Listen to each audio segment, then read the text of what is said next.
Hello friends, आज हम पढ़ेंगे डॉक्टर गोविंद पारिक बुक का 62 पेज। जो स्टार्टिंग के 78 पेजेस इंपॉर्टेंट बताए गए हैं यूपीएससी एग्ज़ाम्स के लिए या पीजीटी के लिए, उसका पेज नंबर 62 पढ़ेंगे आज हम। ओके फ्रेंड्स, तो इसमें योग दिए हैं कि कौन सा योग किस में यूज़ होता है। तो सबसे पहले है पिंड तेल। पिंड तेल कहाँ यूज़ होता है? बात रक्त में। फिर आता है पिंडासव। पिंडासव कहाँ यूज़ होता है? गृहिणी में। पिंडरस क्यों है? ब्रश से होता है। बहुशाल गुड़ कहाँ यूज़ होता है? अर्श में। गुड़ आर्द्रक, गुड़ के साथ अदरक कहाँ यूज़ होता है? शोथ में। गुड़ औदन कहाँ यूज़ होता है? बातज स्वर भेद में। बातज स्वर भेद में। शर्पी गुड़ कहाँ यूज़ होता है? छत छीण में। अब आते हैं हरित की वाले योग। तो कंस हरित की कहाँ यूज़ होता है? शोथ में।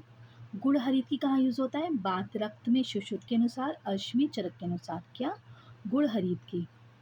गुड़ हरित की बात रक्त में, अर्श के अनुसार, बात रक्त में बात रक्त में शुश्रुत के अनुसार और अर्श में चरक के अनुसार। चित्रक हरित की कहाँ यूज़ होता है? नासा रोग व प्रतिशाय में। चरक में इसका वर्णन नहीं किया गया है चित्रक हरित की का। तो नासा रोग और प्रतिशाय में चित्रक हरित की यूज़ होता है। अगस्त्य हरित की कहाँ यूज़ होता है? कास और श्वास में। दंती हरित की कहाँ यूज़ होता है? अर्श व गुल्म में। व्याघ्री हरित की कहाँ यूज़ होता है? नासा रूप व प्रतिशाय में। तो व्याघ्री हरित की और चित्रक हरित की दोनों नासा रूप और प्रतिशाय में यूज़ होते हैं। सिद्धार्थक अगत कहाँ यूज़ होता है? उन्माद में। सिद्धार्थक घृत कहाँ यूज़ होता है? अपस्मार में।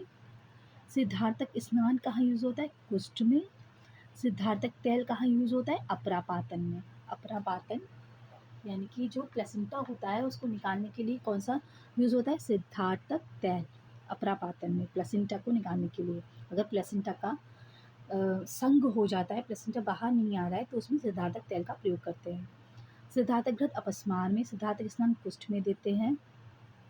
ओके फ्रेंड्स, तो ये थे वेरियस योग जो संहिताओं में वर्णित हैं और उनको कहाँ कहाँ यूज़ कर सकते हैं। ओके फ्रेंड्स, तो ये पेज नंबर 62 था गोविंद पारिक का, जो 78 पेजेस हैं उसके अंतर्गत। Okay friends, thank you guys, have an Ayurvedic day. Do subscribe the channel, hit the bell icon, comment, share and like. Thank you.